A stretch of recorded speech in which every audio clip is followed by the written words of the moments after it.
took before the first gen even pops. Make you wanna call my name. Trying to bait out a hit there, but not able to get it. Ricky's AT able to get away.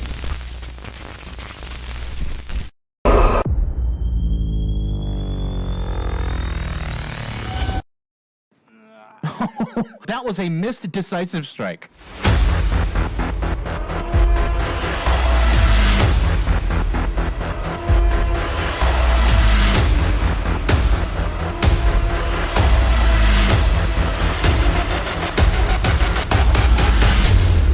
And that is an insta-down.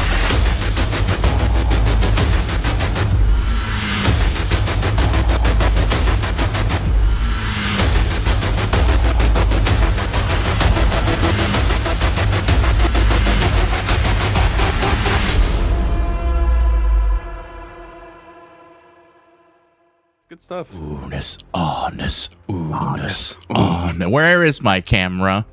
Oh, God. Poggy disappeared. All right, show's on my own. I got this. How's it going, everybody? Welcome back to Vigo's Court. I am your Judge LaRugard, and with me today is, I guess, not Counselor Poggy. Oh, there you are. Good, you're here. I'm glad you made it. This is a really exciting match. I have been looking forward to this for months now. Poggy, what's on the docket, my good sir? What do we have in store for them today? All right. Here is your docket. Hold your breath. Thank you. Give me that docket. This is a big one. Oh boy, everybody. Today we have defending champions Creepy Daddy Michaels going against Loop Artists, formerly known as Bubba's Bullies. That's right. This is the rematch of last season's playoffs. We are going to be playing on Mount Ormond Resort with 156 square tiles, 9,984 meters squared, 8 hooks minimum, 12 hooks max, with 1 permagen in the bottom floor of the chalet. And also, I'm just going to say this, looking at it retrospectively, is that even a house? There's only 2 bedrooms in it, as far as I can tell. What was the design of that place? I have a question. What the hell is a chalet? That is what that house is referred to. I believe it's French. I think it's supposed to be like some kind of like live-in condo wording. I got that it's French. I wonder, like, is that the official term for it? Like, they call it a chalet in the lore of the map, or? Yes, that is the what they call it. You can look it up on the wiki. It's called a chalet. I had no idea.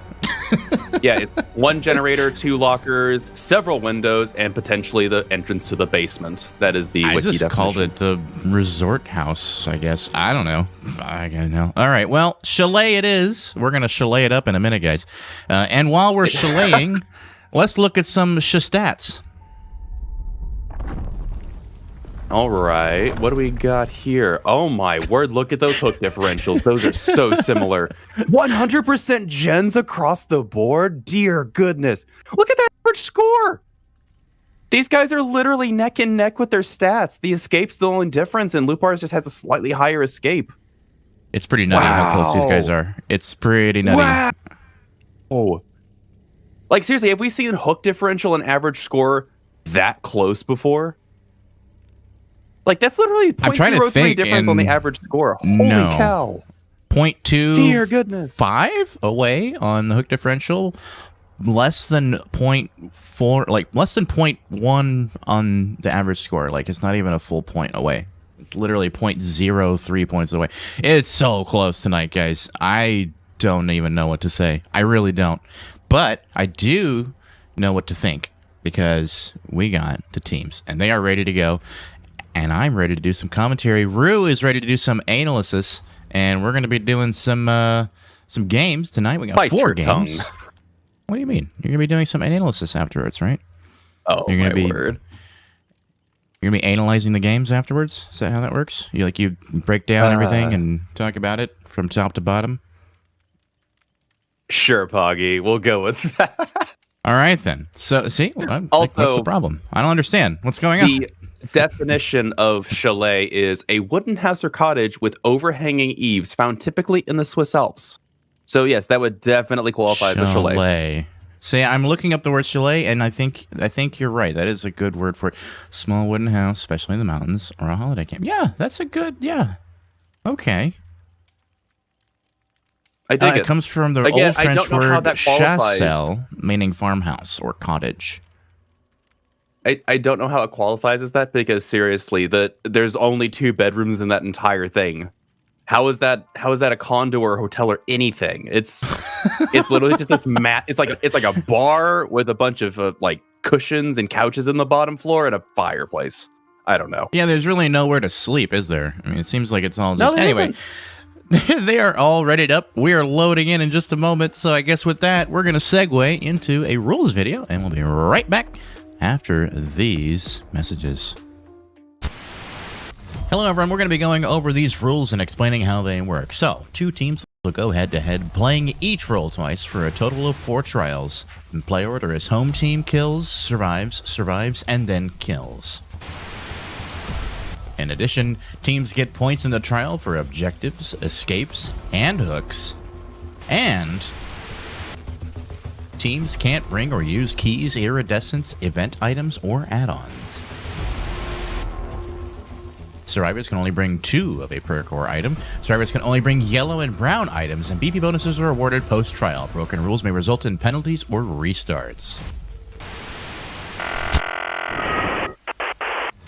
We are back here again with Week 5 matchups with Creepy Daddy Michaels, the defending champions from last season, and Loop Artists, who formerly known as Bubba's Bullies. 2 extremely talented teams going head-to-head, one of whom consistently has a strong win record. Record. Creepy Daddy Michaels, undefeated champions this season.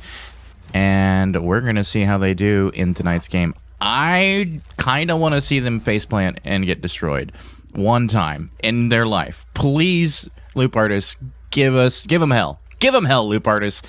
Actually, you know what? I even take that back because I also want to see them keep their win record. I'm so torn on what I'm feeling. Keep it together, Buggy. He brings a clown on Ormond right away. What? That's already like sus. That's already super sus. Considering how strong this team is, like, I wonder, is he thinking Clown is like A tier now? Like, do you think maybe? I have no idea. I can't imagine. I don't know what's going on. Well, let's just see what happens. Confused. He does get a bottle thrown at Kate right away, and he might actually be able to make some headway. He gets a mind game, gets the hit on Kate outside the Ormond Resort on one of these jungle gyms. Doing some strategic bottle throwing. Make sure it's in Kate's pathway on the way back to the pallet. Does it slow her down enough? No, a dead hard saves her, but I think she's going to go down before she gets in the window. Yeah, there's the window hit, so he does get an early down. Very nice. And the survivors, though, they be surviving. They're getting some gen work done. 50% already with Prove Thyself, pushing it even faster. And we see the same thing there as well, but we also see the killer running Franklin's demise, dropping the survivor's item on the ground. So that is interesting indeed. And I am curious if he's actually going to be able to get some kills here. This is going to be tough. So 1-1 right now with 1 point for the killer, 1 point for the survivors, getting that generator done. And King Pleb Warrior already in another chase with Elodie getting in the injury on Elodie. Elodie running toward the pallet, going to drop it early, get the stun. Very nicely done. Elodie's, ooh, a little lag there. A little bit of lag. And is he continuing chase with her? I don't know. He seems to be swapping to Nia, which actually not a bad choice. He found Nia working on a gen in the middle. This middle gen is one I would think you'd want to defend pretty hard. And he seems to be doing exactly that. Where is the clown now? So we see one person healing, the person who came off the hook, Haley Hades, now healing themselves. And we also see the clown working his way up to the top. So I wonder who this is that he's chasing. I didn't get a good look. Oh, it's the Nia again. Nia is back in action against the clown. She's going to take that vault right away. And Clown is going to be left with a little bit of lost distance as a result of that vault. And seems to be that he is, again, redirecting his target back to Nancy this time, who is now at the Killer Shack. Another strong loop. These survivors are definitely going to a lot of the strong loops. Cybot Lel taking a hit inside the Killer Shack, and then leaving the Killer Shack with that momentum, which is not a bad play at all. I mean, even though the Killer Shack's super safe, you also want to consider that that distance can waste the killer's time. There are other safe places you can go, and it requires him to reposition, although it also requires a survivor to reposition, which could put you in harm's way. But worked out. She gets the pallet drop. Very nicely done. And I think the clown is struggling right now. He's losing a lot of that pressure he had in the early game with that easy first down, and now he's kind of fallen behind. We see the generators getting done. We see Nia jumping off the generator quick and going back to that really strong vault. Oh, no. You hate to see that. But that's what happens. And another generator gets done before Clown gets another down, which is unfortunate. It means that Clown is now going to fall behind quite significantly as a result of that. In fact, we might even see another generator popping very soon, and I don't even know where Clown's gone off to. Now, he's got 3 injuries, but people are healing up, and we also see Kate working on a gen. That gen was pretty far along. It sounded like 70 or 80%. I didn't get a look at it. But now Clown is again in chase with Kate, which would be good if he got her down again. She's on second hook. That's good pressure right there. But at the same time, she's fully healthy, and the survivors are resetting and getting fully healthy as well. So a lot of the pressure he did mount with the injuries will be lost to time, and so we'll see what happens. Ooh, she gets caught on a tree, though, outside of the whatever that little shack is right there. I don't know what you call that building. Not a chalet, though, I don't think.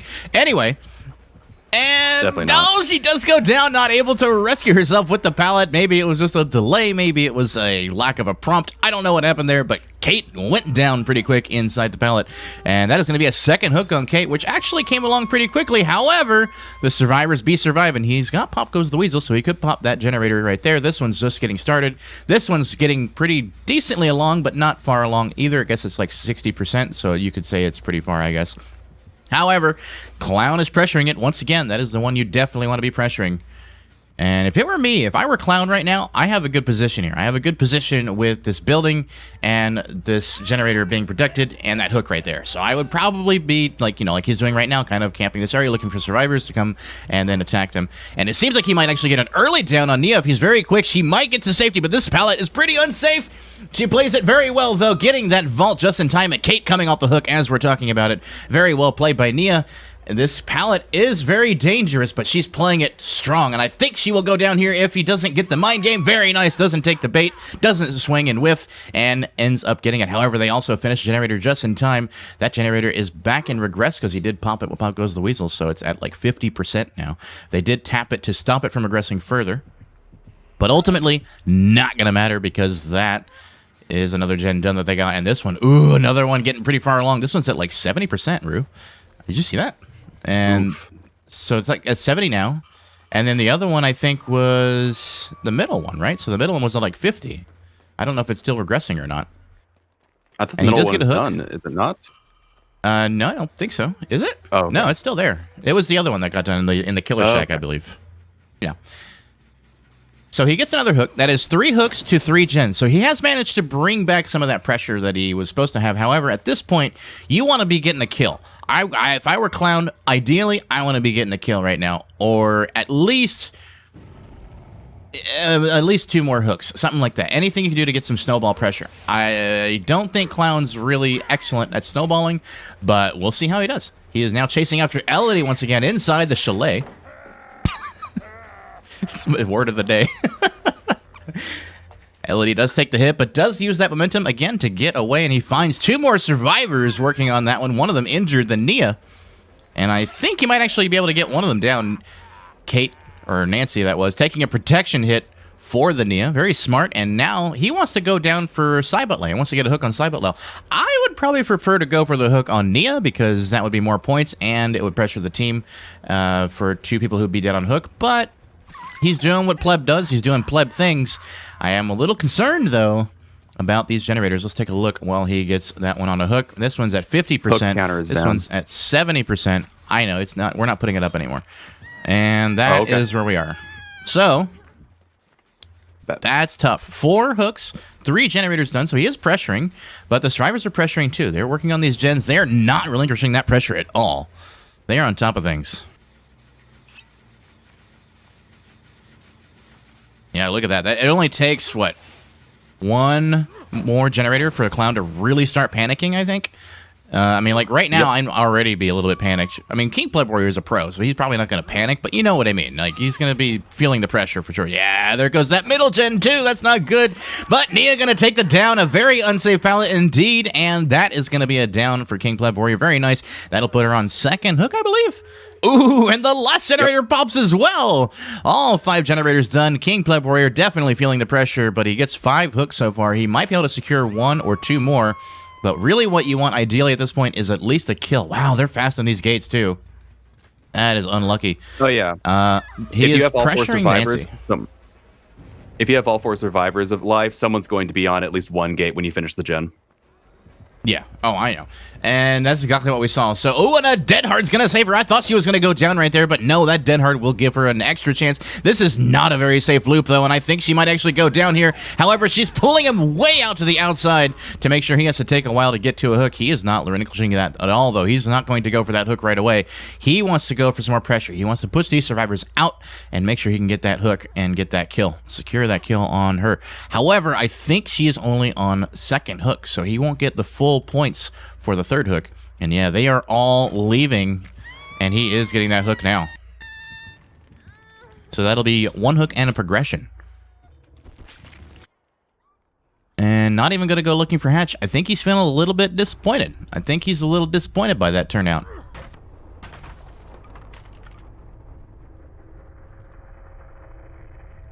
I don't know. That was concerning. Bringing the clown did concern me a little. And while he did get like 6 hooks and a kill, and it may actually not be too far apart on the score, it is going to give CDM a little bit of work on catching up on their Survivor Squad. Now, that it's worth being said, though, that their Survivor Squad, super strong.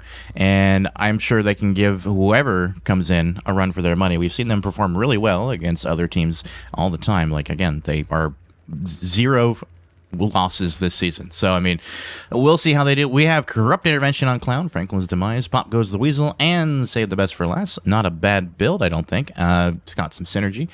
But I'm going to let Rue kind of explain what he thinks about it. And by the way, Flask of Bleach and Bottle of Chloroform are the 2 add-ons. We're going to go into the post-game review, and then we'll come back in a moment to look at some highlights and get Rue's thoughts on what happened this Clown game. All right? Thank you, folks. Okay, ladies and gentlemen, tonight we are watching the defending champions, Creepy Daddy Michaels, go head-to-head against Loop Artist, which is a game we've all wanted to see again because of last season's finale. And this was trial number 1. Here's your post-game review. 5 generators getting done in that first game. Fantastic job by these survivors with only a 3-man escape, though. They didn't get the full squad out. Clown was able to do a little extra pressuring, got 6 hooks at the end, and, of course, got a 1K on the Nancy. So not terrible, but not great either. Definitely a setback. 14-22 in favor of Loop Artist after trial number 1. It's not a huge lead, but it is a lead, and Loop Artist is going to be leading into trial number 2. Now, will they hold on to that lead? Will CDM do fantastic in the upcoming games? Rue, I want to hear your thoughts. Here is your highlights. Take it away, Rue. I'm still trying to get like an understanding of why you would bring Clown against Loop Artist. I'm wondering if it's almost like a, throwing down the gauntlet of disrespect at them, saying, I think we're going to be so good against you guys tonight that we don't even need to bring top tier killers. And just, I don't know if it's like a call out, a challenge. I don't know why you'd bring Clown. That said, I kind of thought the same thing, by the way. You did get Hook as a Clown against a really good Survivor team. So there's that. I don't know if I'd get 6 hooks with Clown. I can't say I would. We didn't even see him use the new antidote bottle. So I don't know if that was intentional. No cigar box, which is interesting to me. The add-on, the build's fine. I agree with the build for the most part. Like, save the best for last, Corrupt Intervention, pop them down. Franklin's is, I would say, a bit of user choice. Do you want to deny items or do you care about them that much? It's neither here nor there for me.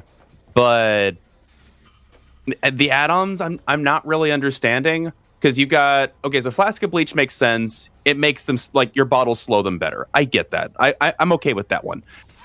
I don't understand the Bottle of Chloroform. I don't know why you really care about the range that far. Maybe I don't know, maybe they just want big bottles. I don't know. If you asked me going into Trial 1, what killer do I think the King Pleb Warrior is going to take? I would have lost all my money because I would never have said Clown in a million years. So I was expecting a Freddy, Spirit, literally anything but Clown. So I'm kind of at a loss for words, honestly. That said, for playing Clown at a high level, I think they did pretty good. You can, Clown is obviously not a super strong killer, so even eking out a 1K against a team like Loop Artist is impressive in my book. I wouldn't. I don't imagine I'd get but 3 hooks against a team this good with Clown. So, props to them. They did really, really strong with it. Just, I don't know why you'd bring Clown. I'm still trying to piece that together in my head. So, yeah. That said, I can almost guarantee you that Loop Artist is going to bring something not Clown. Probably going to, again, I can't see how Loop Artist is taking this as anything other than an insult. We don't think that you're, going to beat us, so we're not even going to take, a top tier killer. We're just going to take what we would call a burner killer. I don't know. I don't know what King Pleb Warriors group of killers is, but I don't know.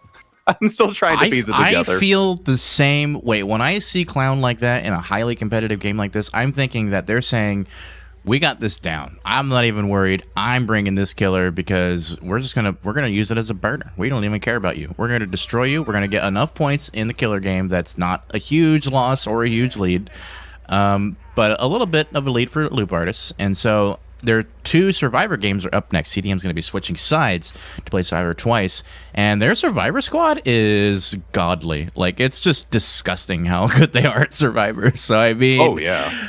We're going to be seeing some nasty stuff going on, and I think Loop Artist knows that, and they are prepared for it, I hope. We'll see how they do. They've definitely been... I think they've been practicing, but I don't know. Let's see what they have in store for us as soon as we get those invites. I have not received an invite yet, so I'm still waiting on those, but I think we'll be seeing them very soon.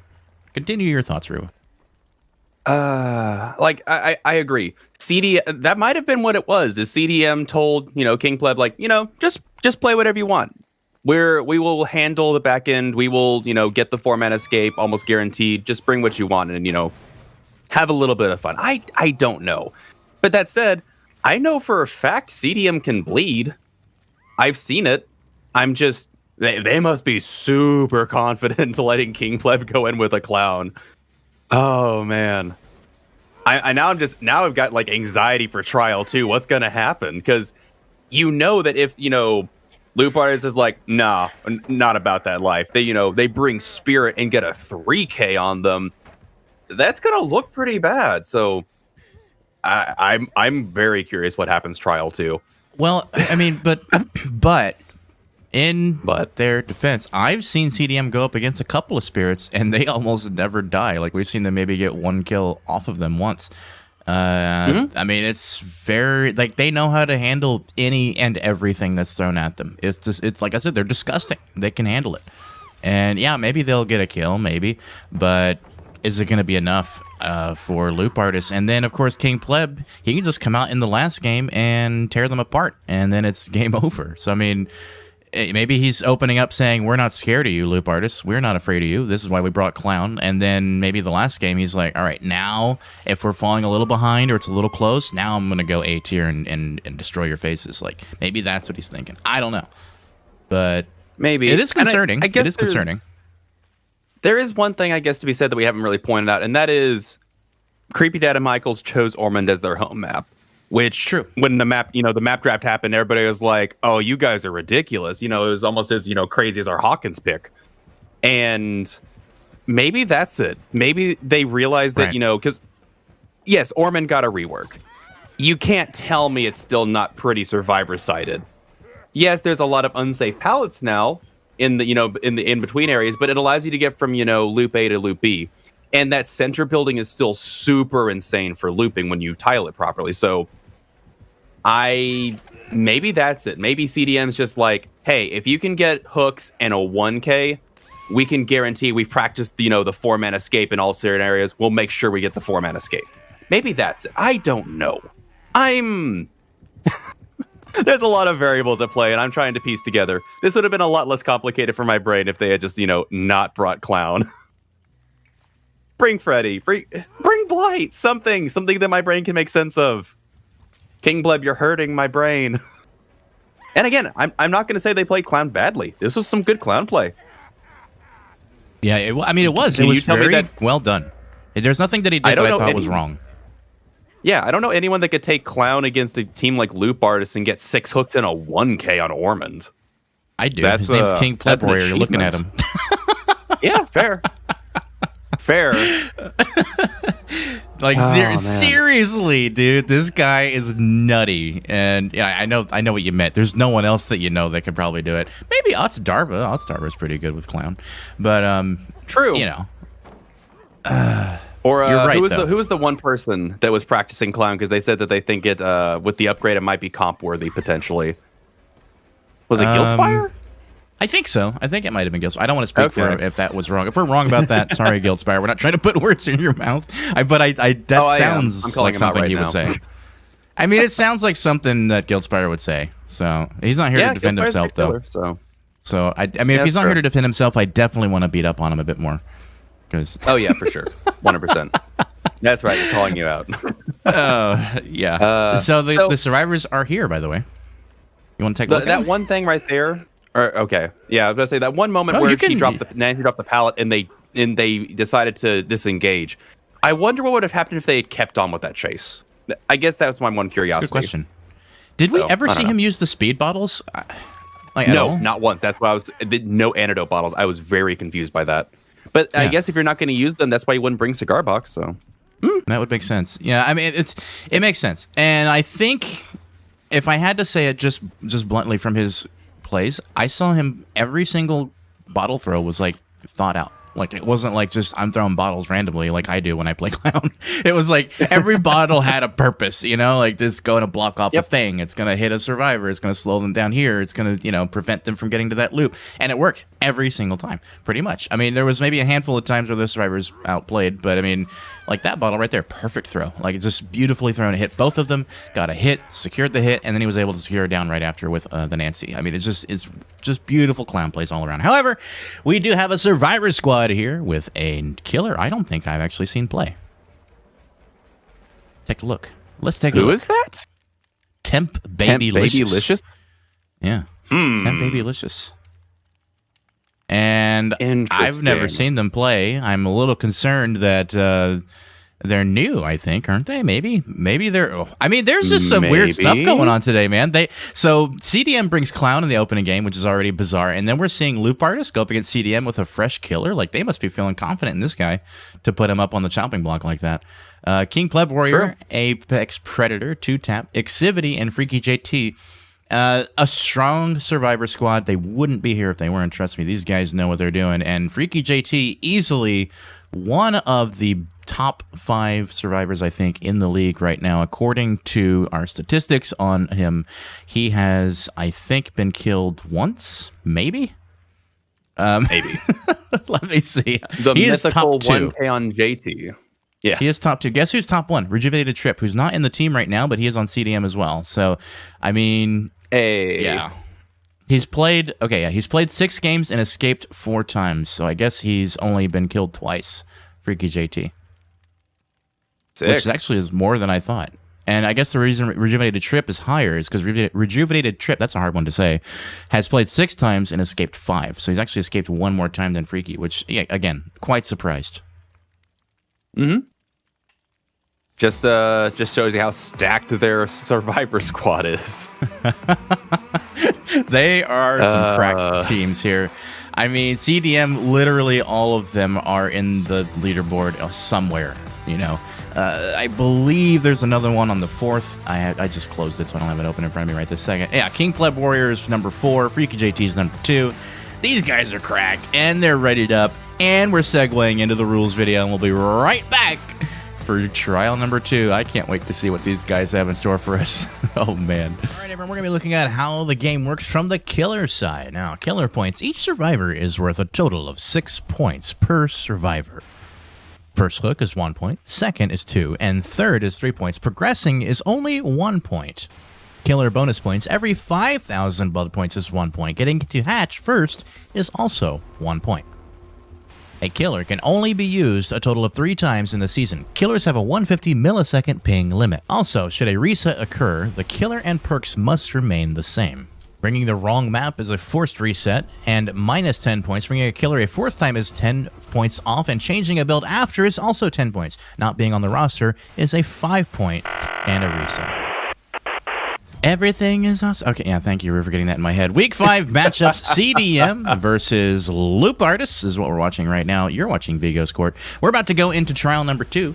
with CDM surviving against, I don't know. I don't know who's going to be killing. I mean, I know the person, Temp Babylicious, but I don't know who they're going to be bringing.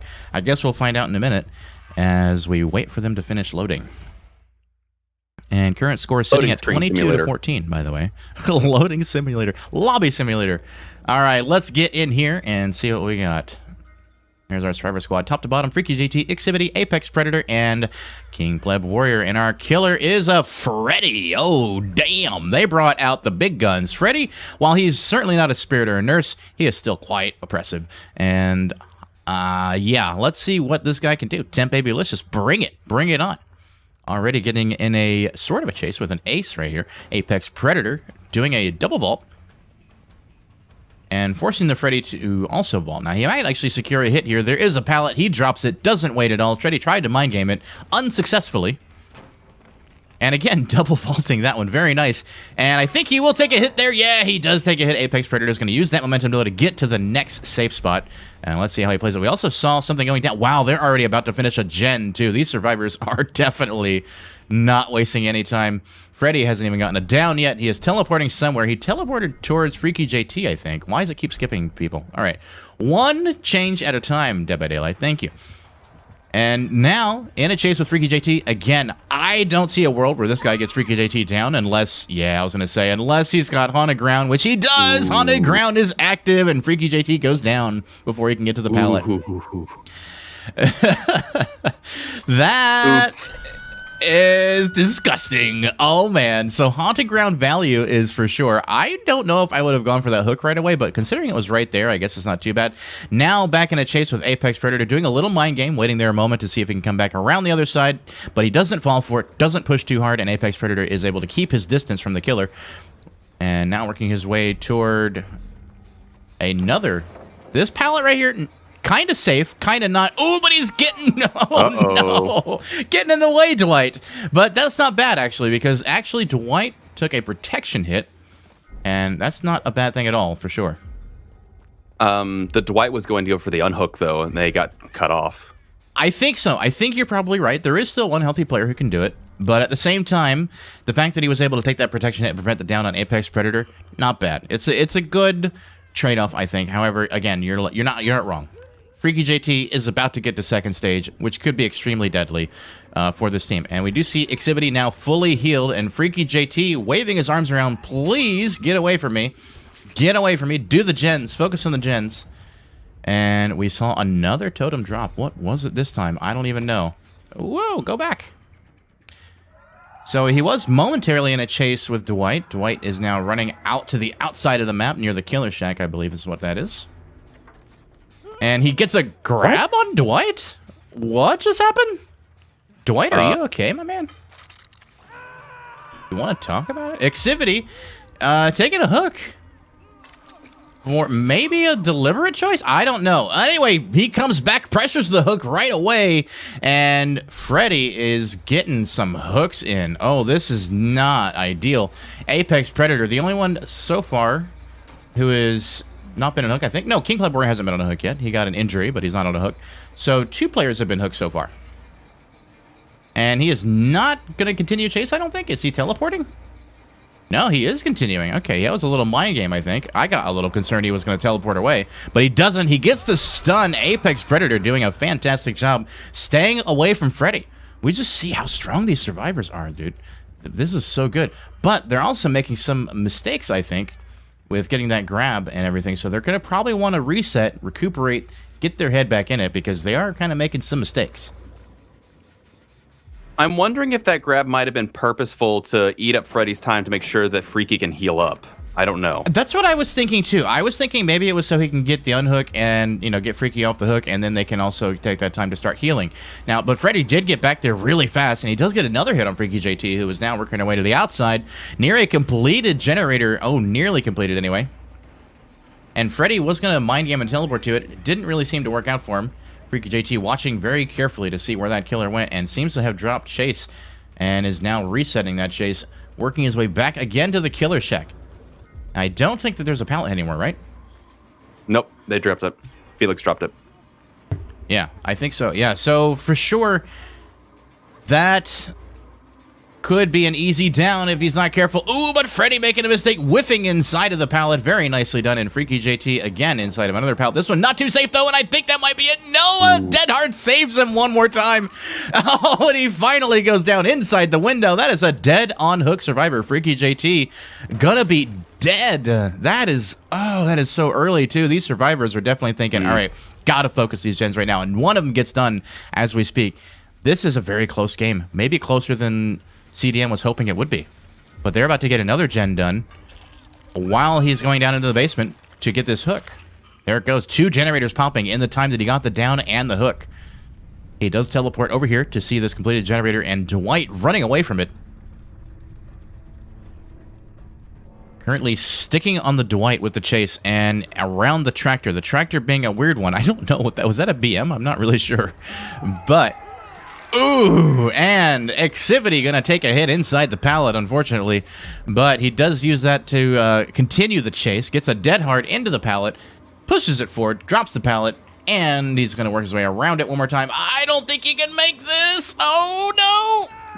Oh, and he tried to bait it. Wow. But Freddy, too close to get baited on that one, and is going to get the down and a hook. That'll be second hook, and the last generator pops as well at the same time.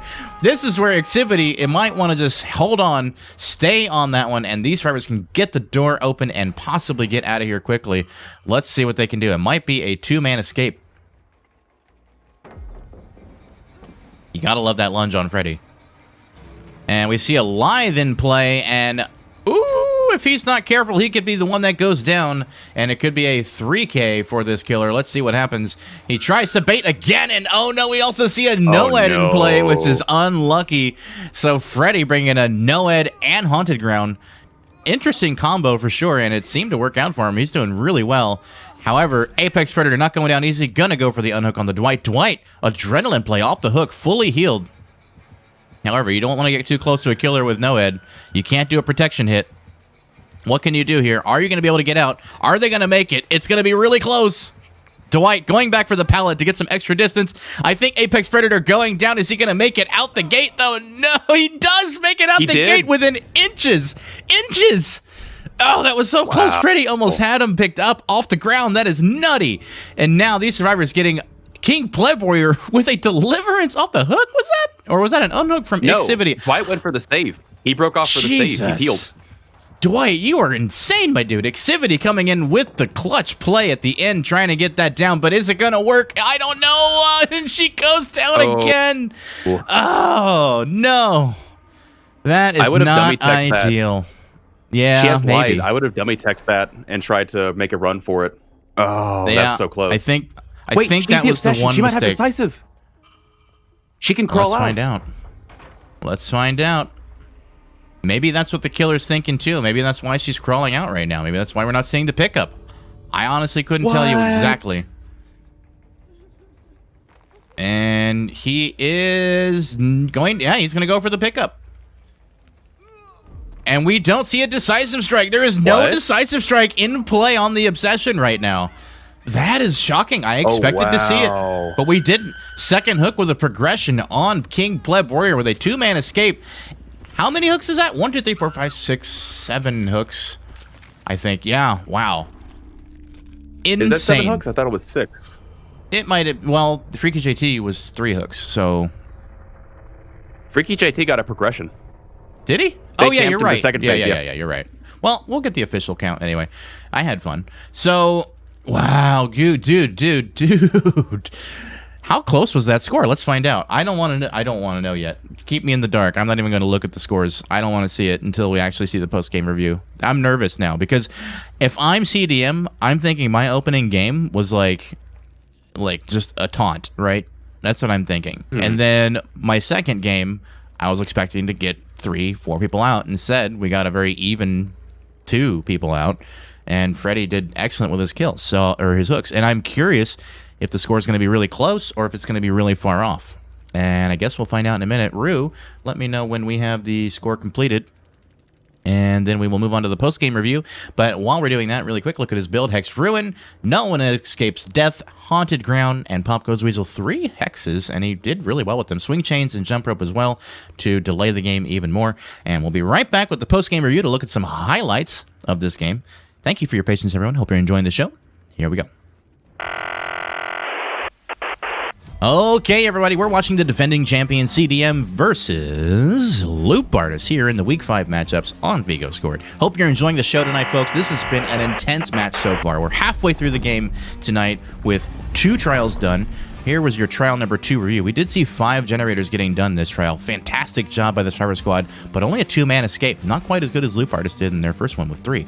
However, the killer only got 6 hooks in total, where I think King Pleb actually got 7 in his first game with a 2K, though. Very interesting matchup. Creepy Daddy Michaels 3 points ahead in trial number 2, 19-16 against Loop Artist. That brings it even closer. CDM wins this game right here, trial number 2, but Loop Artist still leading by a small margin going into trial number 3. Will CDM hold on to that, or will Loop Artist pull out ahead? I don't know. I guess we'll find out soon, but here are your highlights. Rue, take us through some of this, and we'll be right back in a second. Oh, man. I'm not really sure how Activity got caught on that gen.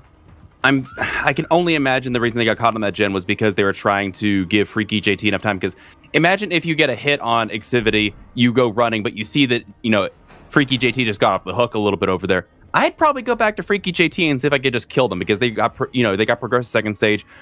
Might as well just try and kill them. Also because, as a general rule, I've learned on Survivor teams, again, sometimes they go against this rule I've seen, but usually the Freaky JT, people the really strong loopers don't actually bring decisive strike. They leave it for the people that are more likely to get hooked, because Freaky JT is really tough to get down. So why would you constantly try and loop them? You'd want to go for the weakest link, per se, as what they call. So I'm not really sure how that went down. It's interesting to note that both Freddy and Clown got the same number of hooks. However, Freddy got the 2K, and they almost did get a 3-man escape against Freddy, which shows how insanely strong they are. I was surprised I thought Freddy had so much pressure at the beginning that it would not have been possible for them to come back.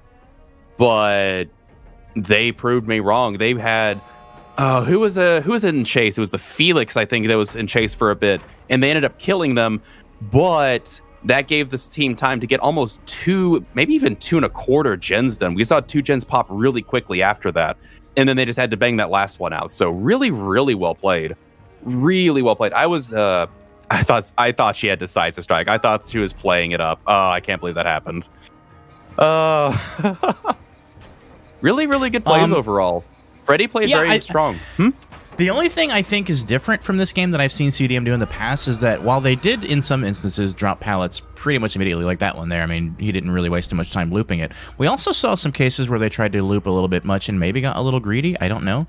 But that's very unusual for CDM, and maybe after that game, they're thinking maybe we need to go ahead and lighten up on the greed a bit and just focus gens and drop pallets. Because that's usually their gameplay. That's usually their strategy, is just focus gens, drop pallets, focus gens, drop pallets. It just works, and they do really well with it. Maybe. And I don't know. Well, it could be also because, again, I believe that most of their team is on a further away server, so they're probably going to have a slightly higher ping. On top of the fact that, let's face it, this update is not exactly Survivor friendly when it comes to hits. So, yeah, they definitely probably have to play it a bit safer than what they're used to. The timing is completely off right now. And really quick, thank you for the 10 bits from Wicked Michael 6. Appreciate it. Thank you very much for the 10 bits, my friend. Your bribe is accepted by me, anyway. I don't know about anybody else here. And another, how many bits was that? 10 bits from Pretty Good Fang. Appreciate that also. And your bribe, however, I don't accept. I don't think I can take that one. It's too much love. Too many hearts in the chat. But we appreciate it nonetheless. Pretty Good Fang, thank you very much. And we're going to go on to the next game in a minute. But Rue, go ahead and finish your thoughts on what you're thinking with this game and what you'd like to see maybe in the next game as well for their killer and what the survivors can do better. Oh, man. So I will say that I like the killer's build. It's a build that I would probably take in just as readily as most other Freddys. It's just strong. You as a survivor with it's a gamble, right? If you see a totem and it's not currently doing anything, what are the chances that it's, Devour Hope or something? And it just so happened that it was Haunted Ground, and you happened to be in Chase, and he got some really good value off that Haunted Ground. He got it down on Freaky JT fairly early, and he got that person to second phase. And that was an early survivor out of the game. So I think that was good. Noed, I didn't see it coming. I wouldn't have expected it, honestly. So well done there. Got some good value out of both this. He didn't, not quite as much on Noed, I would say, but oh no, Lori came off with adrenaline, didn't she? No, that was Dwight okay. with the adrenaline. Lori was still injured when she got no-edited, so it didn't really affect the chase because she was already going to go down anyway. So, that he didn't get any value out of no-ed, really, I don't think. Well, passively he did because the Dwight couldn't take hits. Well, yeah. That could have been a three-man escape. That's true. It was a passive. That would have been a three-man escape, thing. actually, yeah. That's a very that would good have been a point. three-man escape otherwise. So that's fair, yeah. Right. So I guess a little bit of value. I mean, getting a kill. No value out of getting a kill. What am I talking about? So, yeah. Next game, I'm expecting Freddy 2.0 Nurse or Spirit. Would be nice. Try and, widen the gap. Let's see what they do. So, this is your Survivor Squad right here. Bringing it home. They're all readying up right now.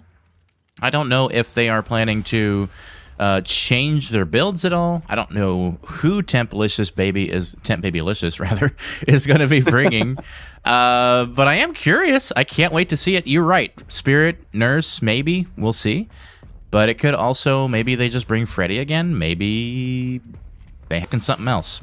But if I were me, if I were them, I would bring something A tier, S tier again, because we're talking about one of the strongest Survivor Squads probably in the world, actually. But I mean, these guys are Could be just Blight. super cracked. Yeah. Yeah, it could be Blight too, because while I will say Spirit, I think, is a phenomenal killer. You have to get around the map, and Orban's not that small map. It's got a lot of wide open area. You might want Blight just because of the speed that they offer, but Right. I don't know. I'm not going to say that Blight is inherently better than Spirit, but it might be more advantage to take Blight here instead of Spirit. So I don't know. I also, again, I don't know what Temp Babylicious is capable of. I don't think I've seen them play before, but besides the Freddy game. Me neither. I think this is their first time playing in the league, actually, and I have not ever seen them. So, but they're doing really well. I mean, the fact that they got a 2K against CDM is nothing to sneeze at. I mean, this is a strong squad, and 2K. That's pretty even. They got my respect, man, for that, because I couldn't probably do it against CDM. I don't know. I've never played against CDM. I'd like to. That'd be fun. Maybe we can make an event out of that. Poggy plays against CDM. Let's just see how bad I am. Hold on. Let me fix that title for you. Poggy gets his butt handed to him by. There you go. Where's the lie, though? Sorry. All right. Right? Okay, ladies and goodness. gentlemen, we're heading into trial number 3, and this is your segue into the last rules video. All right, folks, we're going to be looking at how the Survivors side earns their points, and let's look at all their objective score points, counting down from 5 generators. 5 and 4 are worth 1 point each, 3 and 2 gens are worth 2 points each, and 1 is worth 3 points.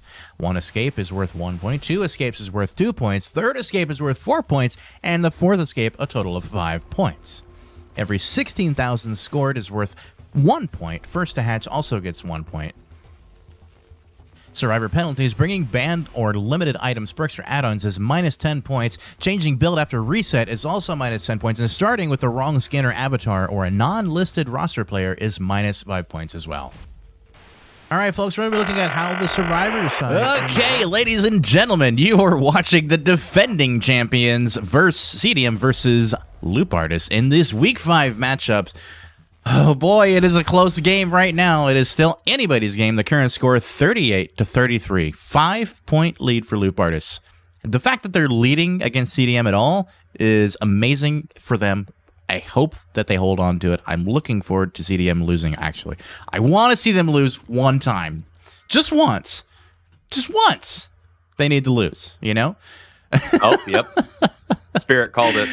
And it's a Spirit. Oh, man. I love CDM, though. I'm not trying to poo-poo them. They are very good. I think everybody wants to see them just lose one time. Like, just please. This season, anyway. Last season, they did lose one game, I think it was, against PGS. But let's see if they can pull out a win, eke it out. I don't know. They're known for it. And doing currently a phase is not able to secure the hit out of the phase. That was very close, though. I mean, she was super close to that one. And does get the hit at the pallet. Ooh, and that weird thing where they switch sides. You love to see that. Now, this is a fairly unsafe pallet. I'd be a little worried. However, he played that beautifully. A nice fake from Apex Predator. Very beautifully done. And doing some mind gaming on the killer. He does a dead hard out of the face. Ooh. Another fantastic one. We've seen them do that a couple of times, and that was a well-played dead hard out of phase. Very difficult to do that, and I'm impressed. He does a nice slow vault over the pallet, and oh no, she catches him out of, oh no, and gets the down. However, in that time, they got a generator done, another one on the way, and Dwight moving to another one as well. They're splitting up on gens, and also I think King Club Warrior is going for a gen far away as well.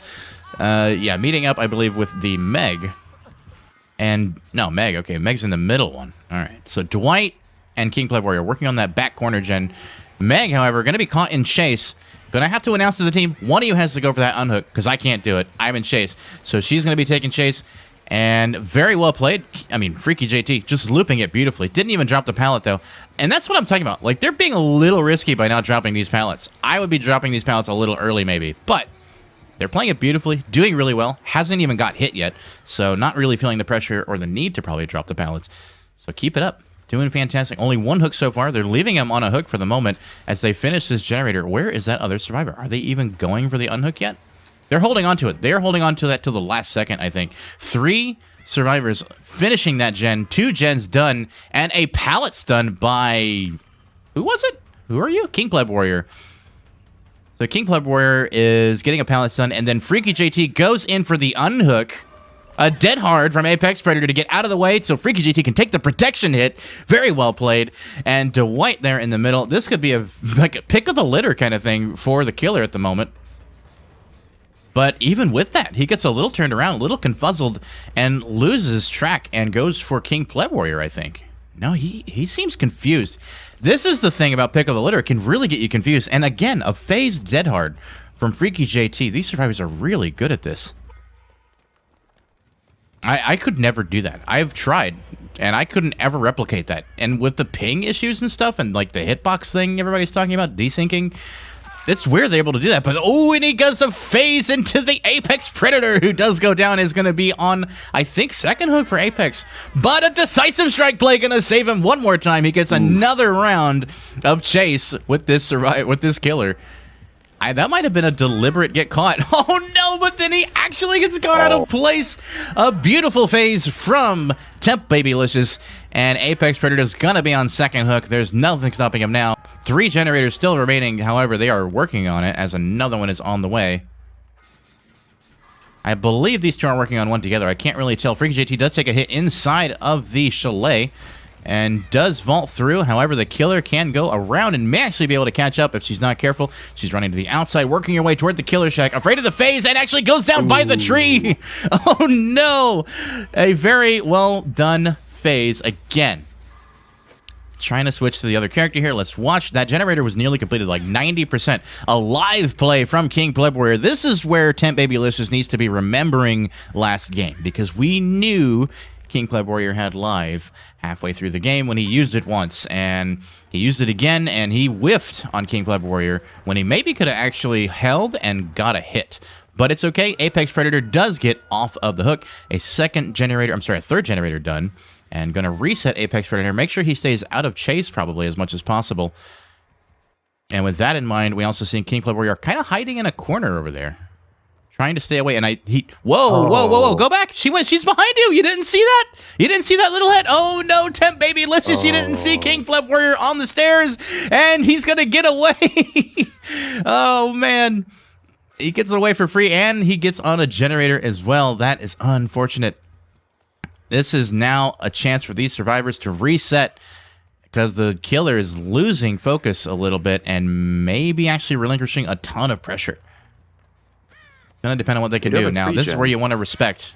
You want to respect that phase, and he does. He gets right off of that, even dropping the pallet early. And it seems like the killer is trying to kind of mind game a little, but King Pleb Warrior not really falling for it. Not really falling for it at all. And he is instead going to be continuing to chase around. Wow, just some interesting plays by these survivors. This is kind of what you have to do against Spirit, though, like, because you have to be unpredictable with where you're going to be out of phase, and if you can't be heard because you're not injured yet, use that to your advantage and hide somewhere that you're not going to be spotted easily. Does a 360, trying to make him whiff. Doesn't really work. Tempe Belicious not getting confused by it. Takes the hit. Another generator done, though. These survivors are definitely performing way better against this killer than they did against Freddy, which is remarkable to say, actually. I'm surprised to even be saying that. But Apex Predator working on a gen in the middle. Dwight as well. And again, focused on King Pleb Warrior. This could be a lot of time wasted right now. I mean, this King Pleb Warrior's already used up a bunch of time, and now he's faking a phase, using up even more time. I think that less generator is going to go if he keeps on focusing on this this killer or this survivor. King Pleb Warrior is going to go down, but now they can just focus the gen, and he's on first hook, so they don't have to get him off right away, if at all. They could just take a 3-man escape and let King Pleb Warrior die on first hook. Like, it's really up to them at this point. It's getting done. Yeah, that thing's 95. It's getting done. There's no stopping it now. And there goes the last generator off the board. And this is going to be unfortunate for this killer if they're not careful. Now, they are probably looking out for Noed. They want to be very careful after they saw Freddy bring a Noed. You want to be aware that this killer could be doing the very same thing. We could be seeing a Noed in play. I would expect it now, yeah. I would. The way this game was played, I just feel like there's Noed. Yep. And there was that live play that we saw, and I think they're getting a gate open. Yeah, there's one gate. Dwight in the chase now with the killer, who is fully healthy. However, Noed going to allow the pressure to mount against Dwight. Apex Predator leaving out the gate. Freaky JT right behind. Ooh, this might be the down that she needs. That's going to be it right there with the Noed play on Activity. And yeah, they were probably expecting it. That's going to be, I think, GG for Dwight. I don't think they go in for him. Yeah, King Pleb Warrior working his way out. Everybody leaving. I think only one gate got opened. I'm pretty sure. But, well, I might have to ask in the postgame if somebody saw it, because I don't know for sure. But for now, one gate. I'm pretty sure it was only one gate. And that is a 3-man escape with a 1-hook kill on Dwight. And a total of, I think, 5 hooks. So we'll see how the postgame review looks on that.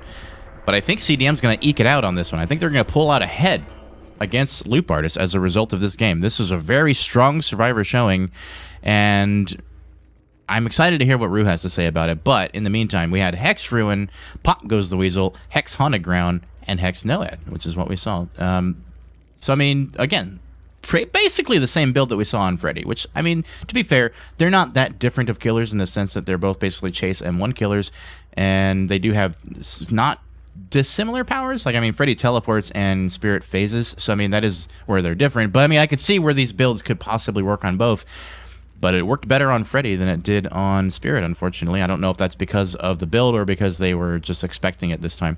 However, Katsumori Talisman and the Yakuyoki Amulet are what he brought with him for this one. And I think we're ready to go in the post-game review. We're going to do our post-game review right now. We'll be right back after this.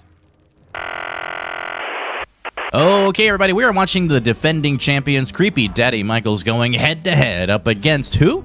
That's right, Loop Artist, formerly known as Bubba's Bullies, by the way, in last season, which is still, I think, featured on our YouTube channel as well. You can go watch that entire game there, and it's there. Yeah, trial number 3, here's what you witnessed. 5 generators getting done with a 3-man escape from CDM. Fantastic job all around, and a 5-hook game from the killer, lower than we've seen from the other 2 killers so far, or other 2 killer games, and a 1K, which does put CDM ahead by 10 points out of trial number 3. But overall, what is the score? 22-12 in that game. CDM leading and winning trial number 3. So going into the last game, CDM is leading. That's good for them. They're bringing it back. They're not going down without a fight, as usual. And let's see what they do in the last game. But, Rue, in the meantime, here are your trial number 3 highlights. Take us through, would you? Where? Oh, just go. I'll fix it. There we go. What highlights? I can't review nothing. I'm kidding. It's a black screen. Oh, all right. Goodness. Man. So, Spirit build. I'm really shocked there's no corrupt intervention. I'm all for Ruin. I'm all for Haunted Ground. I'm all, like, Pop Goes the Weasel. Sure, fine. They didn't really... They ran Pop Goes the Weasel, right? I just didn't see any play out of it. Was there Pop Goes the Weasel?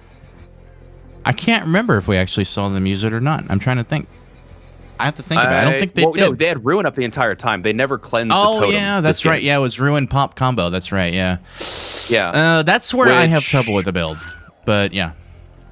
Well, it's more than just that. It's... You brought a build that seemed like you were supposed to be aggressing gens, but you also brought Noed. I don't like Noed on Spirit inherently. Like, Freddy, it makes more sense because you're trying to clutch out and you can, teleport around. Spirit's, unidirectional. Also, no Dirty Uabaki, which is interesting to me. I don't dislike the Talisman, but I don't know. I'm not a fan of it. I would go Dirty Uabaki over that 100%. Yaki Oke Amulet, default, you have to run it on Spirit if you can. Just super powerful add-on. I didn't like Noed. I think as a Spirit, you're so good at chasing, you just negate chase mechanics so much. I would have gone cat and mouse chase because you had Ruin. Ruin with Spirit is disgusting. You can constantly bounce back and forth between gens, and then you force them to go cleanse because we're not getting gens done, guys. We got to go cleanse this room because they're just they're chasing us off. They're putting too much pressure. So you go find it. You get haunted ground. You start tearing through survivors. I don't know. I'm not a huge fan of Noed on Spirit. I think you can do so much damage with the chase in the mid game that it's just not worth bringing. So, it was tough. This was tough. Very, very tough. And again, the survivors played very, very well. They spread out the entire time, which is crazy because at the end there, I'm pretty sure there was a 3-gen. You had the gen in the chalet, and then you had 2 gens over near where King Pleb went down. Was it King Pleb? Oh no, it was Activity or King Pleb. They were looping over there and they were doing mind games. And yeah, they had a 3-gen, but still wasn't able to hold it. Imagine having a 3-gen with Ruin, and it's still not working out in your favor. That's kind of insane. I don't know if they committed too much. They might have been, maybe they were relying a little bit on Noed to get them value. I don't know. I really don't know what was going on here. Also, right here, this mind game where they just froze, I dislike that a lot because if they just start running off in a direction, they've got so much of a lead on you to get to the next tile and pallet. I don't know if I think it's more of a waste of time. I think I'd rather, gone to the edge, made sure they couldn't run behind me, and then try and do a fake phase or something. I don't know. A lot of mind games. Also, I figured kind of early on, actually, that they had Noed because they didn't have Strider. Because there was a lot of mind games with healthy survivors that if you have Strider, you make those mind games work, and it didn't actually turn out. So I'm wondering if the survivors maybe even knew or had an inkling that they had Noed because they were, missing some of the mind games that you would normally see with Strider. I don't know. This one was really complex and weird to try and figure out. Survivors are super strong, played the mind games really, really well. They might have also just targeted the wrong person early on too. I don't know. I'm still digesting this one a bit because they went after who was the first down again? Apex Predator, which, if I remember last game, wasn't that one of the 2 people that had camaraderie? Because they seemed like they were on the hook a while. I'm kind of stumped by this game because this actually had less hooks than the Freddy game or Clown game, and resulted in a 1K. Just, I'm not saying this, saying like, oh, how dare the Spirit not do well because like CDM's cracked. Let's face it. I'm not going to say that CDM's not cracked. So you do what you can as a kill. I'm surprised there weren't more hooks and more cat and mouse chases that resulted in more.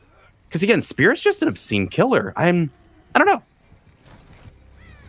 Poggy, help! I'm having trouble dissecting this game a bit here. This is not what I would have expected with a Spirit game. That was really good right there. That prediction. Somebody in chat had a good point, and that was that CDM just didn't cleanse this time. So basically, that Pop Goes the Weasel that they brought became a useless thing, first of all.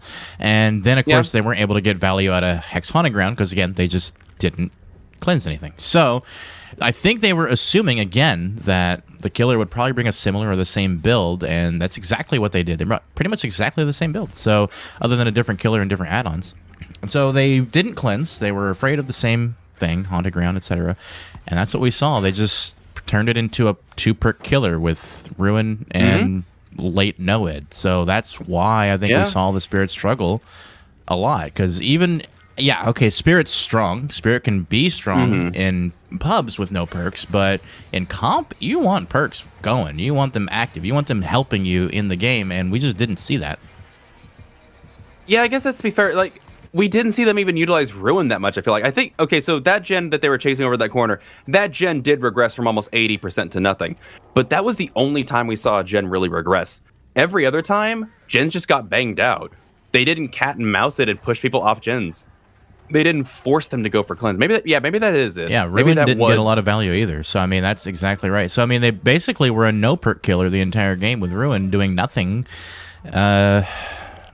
I don't know. That's just where my head is at on that. Like, just that's tough, especially in comp. You want to be getting perks that useful perks. You know, tracking maybe, or like Q-Top was saying, Strider. So I mean, yeah, we're okay. So I mean, actually, that's what we saw. I think. Yeah. Okay. Actually, now that I'm thinking about it more. Okay. So, what was it? Spirit can't cross map to apply pressure. So if you're playing Spirit, you're going for the mid-game chases while also remaining in a 3-gen area. They kept their 3-gen area. They just didn't cat and mouse their 3-gen area. Maybe that's where it fell through. Maybe that's what they should have held on, because right here, yeah, they had that center gen and they had those 2 gens. They could have cat and moused this because they still had Ruin in play. They still had Haunted Grounds in play. They could have forced CDM into an unfavorable position. Or maybe this part right here. Maybe they should have gotten this down in, the down and hook earlier. And then they had a hook in their 3-gen. Survivors couldn't do...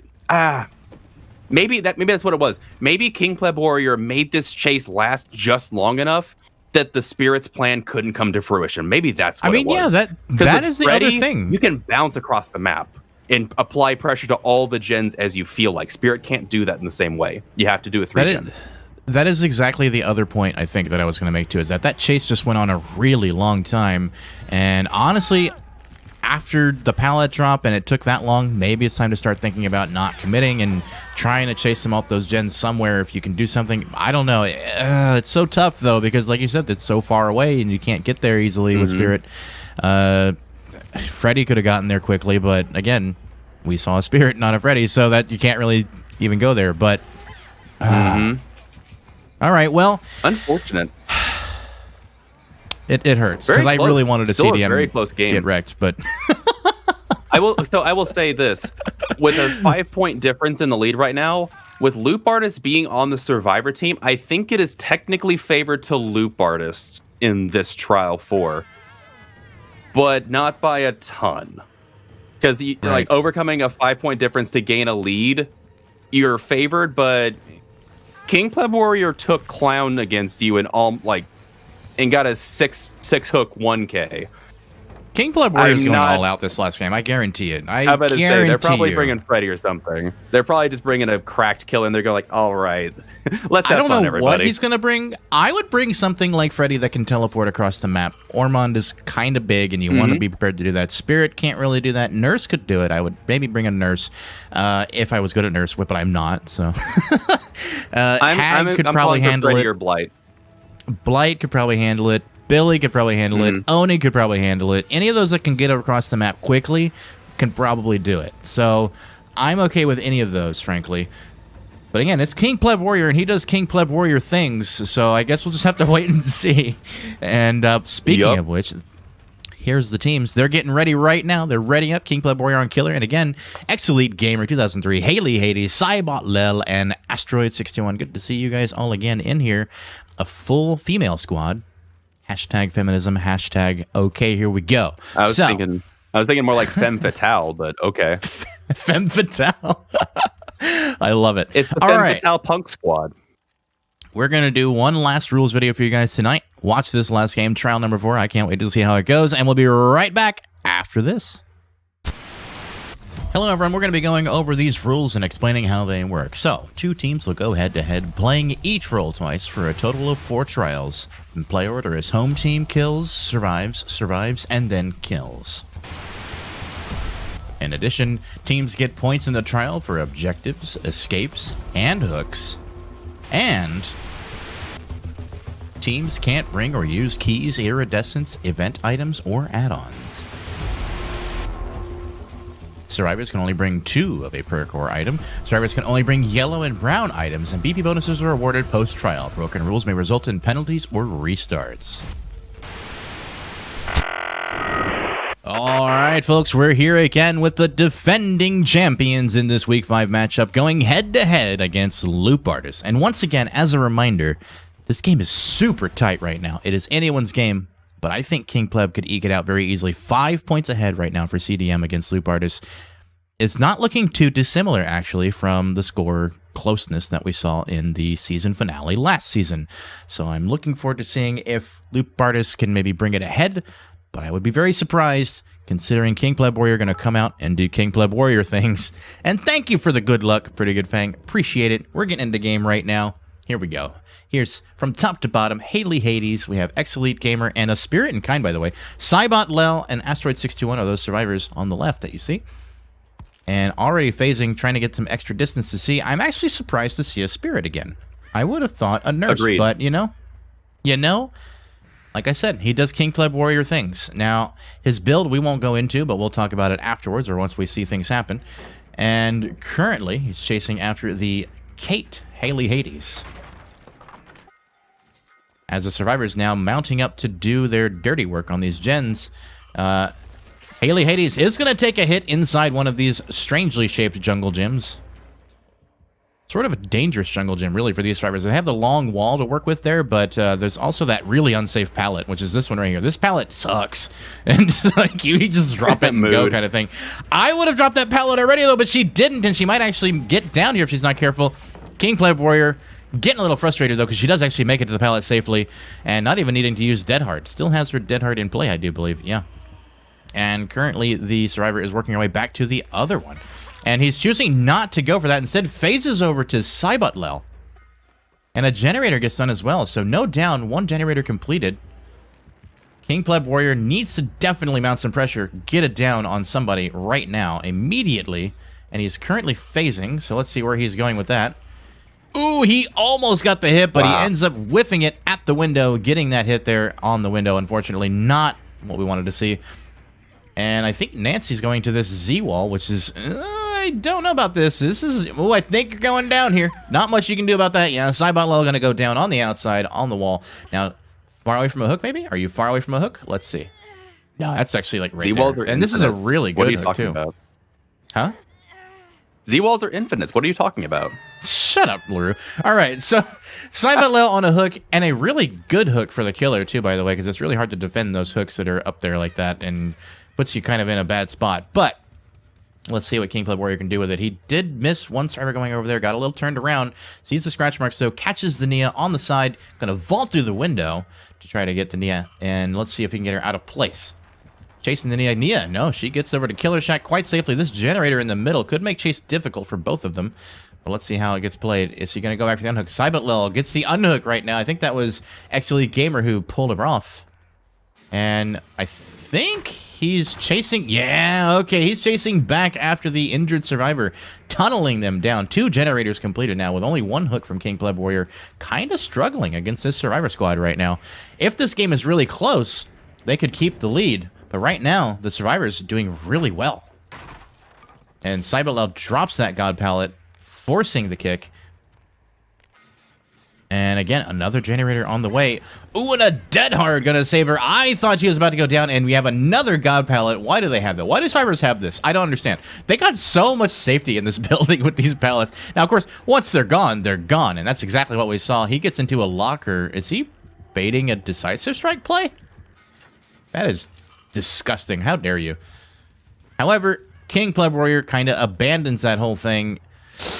He is losing a lot of pressure right now with 2 generators left, and that is not good. However, he finds 2 survivors working on a gen, so he could potentially mount some pressure, tries to bait, and it works. However, a Dead Hard saves Kate one last time. Haley Hades getting to safety just a little bit, but I think she's going to go down here, and that is the down on Haley Hades, exactly what he wanted to see. However, Claudette back on the generator. Might actually see that complete very soon. And another one in here as well. Oh, that's not good. 2 generators going to pop simultaneously while he gets this last hook. That is only 2 hooks for King Pleb Warrior as the generator is going to complete. There it goes. 5 generators completed. Claudette finishing it up for the team. That is rough, man. These survivors are cracked. He hasn't even gotten 3 hooks yet. This could be devastating. Oh, CDM might be losing tonight. as these survivors are now going for the exit gates. I don't think there's much left he can do. Rue, what the hell, man? Help me out here. And what if he doesn't even get the Claudette down? No. That is not good. He gets vacuumed into the block. Oh, no. Claudette is going to try to chase him into the chalet. And as he works over there, there is a pallet in here, one more, but Claudette is going to go down at least. That it's at least a 1K potential, assuming the survivors leave him to die, but they may or may not. Let's see. We have the other gate being opened by Asteroid 621 as well. These two survivors working their way out to the exit gate. Are they going to just take their leave and be on their merry? I think they have enough points to win it without even going for the save. I don't even think they need the save. They just leave. No, They're don't. done. She gets it. She gets the gate open. She gets out for free. Nothing stopping her now. And we also see a switcheroo. And, oh, no. Whoa. A deliverance play and a hatch play from Excellent League Gamer. That is a win for Man Escape with a hatch play from... Oh, my God. Loop Artist. Night. King Pleb Warrior getting absolutely demolished right now. That is phenomenal. We have never seen anything like this against CDM. Jeez. Shit. Loop Artist... upsetting CDM completely. A loss for CDM. A loss for CDM, guys. Undefeated champions so far this season, and they take a loss against the previous season's versus. So they were going up against them last season in the finale, and they lost. But this time, they come around strong with a massive lead. Look at this score as it gets tallied at the end with the blood points. Oh, Jesus. Okay, I need to calm down. What is this build? Corrupt Intervention, Pop Goes the Weasel, Hex Devour Hope, Franklin's Demise, Dirty Ukabakuka, and Yamakuku Amulet. I can't pronounce words right now. I'm in shock. Rue, are we done? Are we good? Say something. Anything. Please help me. Anything. Please help me. You're not helping. Sorry. I am. Oh my goodness. What's so sad is that the third hook for Devour Hope was the last hook they got. They needed hooks earlier to get Devour Hope value. I love Devour Hope. I think it's a really great idea. Taking pop approach, I think Franklin's isn't even that bad here, but they didn't get enough hooks. The survivors denied them that. The Corrupt, I think they chased into Corrupt early on, so Corrupt never gave them the value they needed. I can't breathe, Rue. Everything went sideways. Fucking breathe. CDM lost against Loop Artists. This is huge. Huge. They've been undefeated this whole season. Oh man, what's even weirder is if I was going to say if they lose this match, it's because they brought Clown to the opening, but they got more points and they did better with Clown in the opening than they did with Spirit. So I think their game plan just didn't work out. We'll be right back. Oh man, guys, we just watched the defending champions get destroyed right now in this last match in these Week 5 matchups going up against Loop Artists. Loop Artists crushing it in this last game. Let's look at this post-game review of trial number 4. We saw all 5 generators getting done with a full 4-man escape and a hatch play with a deliverance at the end.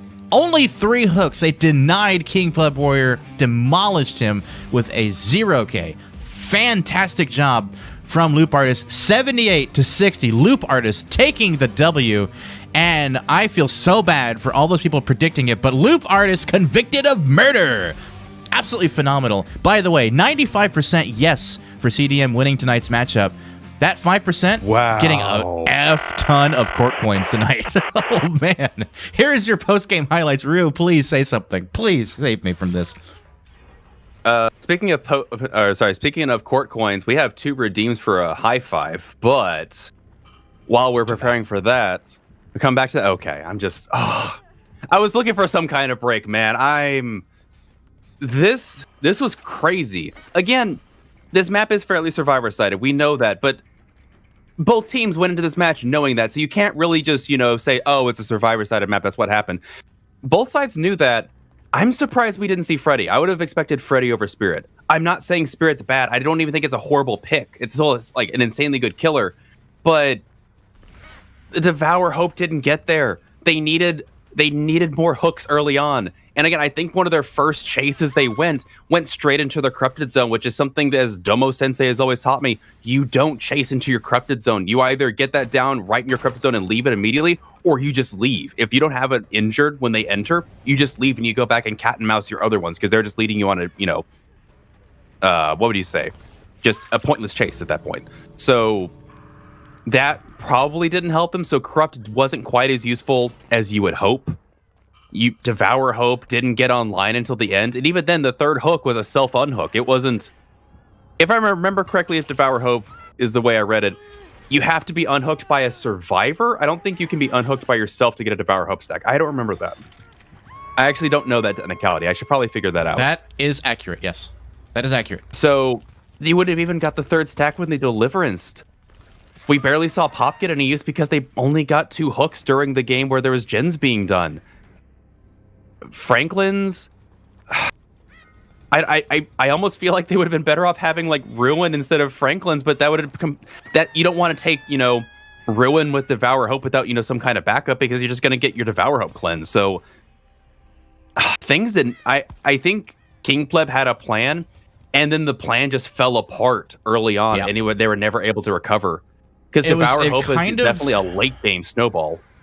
It almost reminds me of some YouTube videos I've seen where people are like, all right, I'm going to bring an experimental build and here's my idea. But it's like the idea just doesn't work. Like, it just didn't happen for him. It's just, they just did so well. They just focused gens, like you were saying, and just chased so brilliantly. I don't know. I have no words for this game, man. I can't think straight. I didn't expect CDM to lose that badly, too. I mean, look at that score. No. 18 points ahead for Loop Artists. It's insane. They've never gotten that far behind or lost, really, this season. So, I mean, Jesus Christ. And insanity. All that said, again, Loop Artists is a good Survivor squad. Oh, yeah, absolutely. There's a reason that they were last year's, finalists, that they came out for the playoffs. They're not a bad Survivor squad by any sense of the imagination. So, right. Just, yeah, I mean, it did not work out. It did not work out. They played that so well. And again, they got so many good uses out of the perks. How often do you get to see Deliverance come in as clutch? I mean, to be fair, even if that had been a death hook, it wouldn't have saved the game. But that was just the icing on the cake. Yeah, I know someone wants to know this. Game 4 was 5-28 for Loop Artists. 5-28. 5 points on Creepy Daddy Michaels to 28 points. Yeah, freaking disgusting. Absolutely disgusting. The only reason it wasn't like a perfect score is because just the blood points didn't quite get up there. But I mean, had they had like perfect blood point scores too, it would have been like 31 points. So I mean, we just didn't see that. Okay, but okay, how are you going to get that many blood points when you barely had chases? I know. The that's game what I'm went saying. so like fast. that's the only reason. That's the only reason they didn't get like a perfect score. But still, 28 is about as good as you can expect when you're only allowing the killer to get 3 hooks. I mean, that was just disgusting. All right. I think the people that got the most blood points were the people that had chases. We need to wrap it up so I can go see a doctor. I need to go see a doctor about my heart. We need to start considering where we're going from here. Jesus my word. Dude. Where are you? Oh, Poggy, what'd you do to me? I couldn't take it. I got rid of you. You were driving me crazy. Okay, excellent. Excellent. We got high fives. Come on, we can't leave the jury hanging. That's why we're here. We're going to do our high fives, and then we're going to go ahead and see you guys out. Unless there's anything else you want to say, Rue. But Rue, you do the high five countdown. I'm good. We get 2. All right. 3, 2, 1. Wait, go. Are we going on 1 or 0? We're going on go? I thought we were going on 1. Just do the high five, and we're getting out of here. Okay. 3, 2, 1, go. There. Look how perfect that was. Easy. No more. That was perfect. We're leaving it on that. I have to say, though, these teams, fantastic games tonight. Thank you. It was crazy. A privilege, absolute privilege to be able to watch that. Absolute privilege. And that was Rue, a slugfest. Oh, my word. That was so good. That was so fun. Brilliant. Oh, my goodness. Frickin' brilliant. All right. Let's wrap this one up. We got games to go tomorrow, right? So we got 2 games tomorrow or just 1 game tomorrow? 2 games? All right, cool. All right, so we got 2 games tomorrow, 7 p.m. Eastern, 10 p.m. Eastern. We got more matches up. We got games coming next week. You don't want to miss them. This has been Vigo's Court. You've been watching CDM versus Loop Artist, the rematch. Loop Artist coming out on top with a huge upset. I'm your Judge Little Regard. This has been Counselor Poggy commentating. We will see you tomorrow. Thanks for hanging out. Have a great evening, everybody. You are so cringe. I don't know why they let you be on here.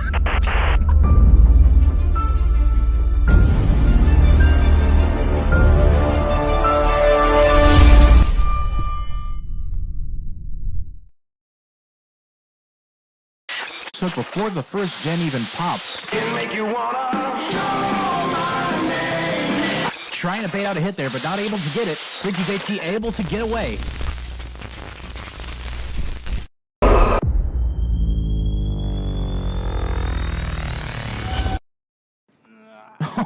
That was a missed decisive strike.